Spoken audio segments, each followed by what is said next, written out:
Why is it so dark? And why are we in a cave? And what has this got to do with women's art? We're going back in time by nearly 12,000 to 45,000 years, the very beginning of our 12-part art movement's journey through women's art. Before cities, before writing, before anything you'd recognize as history. Because this is where art begins, not in a palace, not in a museum, in a cave, with hands on the wall. Hands? Like actual hands? Painted on cave walls? Exactly. And here's the part nobody told you in school. These handprints were primarily made by women. That can't be true. I was told it was only men who did the cave art. That's what people thought. But an archaeologist measured the handprints, finger lengths, palm ratios, and most of them belonged to women. Women were painting the caves in France, Spain, Argentina, South Africa, Borneo, and Australia. So women are very much part of art history. It very much looks like it. And in 2026, scientists recovered ancient human DNA from cave walls for the first time. Of the ancient DNA samples recovered, several belonged to women, direct evidence that women were present in these caves thousands of years ago. So we can't say it was only men who did cave art then? No, something is starting to tell us women were part of the story. Art back then wasn't just decoration, it was magic, memory, survival. And women were right there, shaping the stories of their communities. But what were they communicating? Yes, were they like, I was here kind of thing? A map? A warning? A selfie? Let us know in the comments. And they used a technique surprisingly similar to today's street art. Today we use stencils and aerosol. Back then, the hand was the stencil.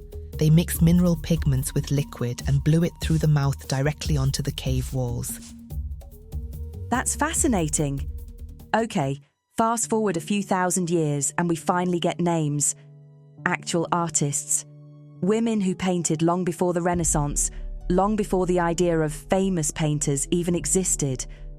Like proper Greco Roman and Egyptian artists. Yes, we have written sources mentioning women artists from Greece, Egypt and Italy.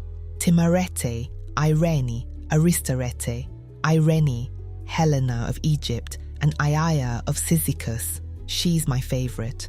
A Greek painter who moved to Rome for better career possibilities.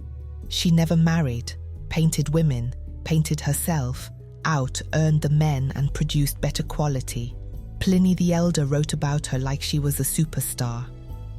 Iaia was a proper chemist. She used tempera and encaustic, hot wax mixed with oil.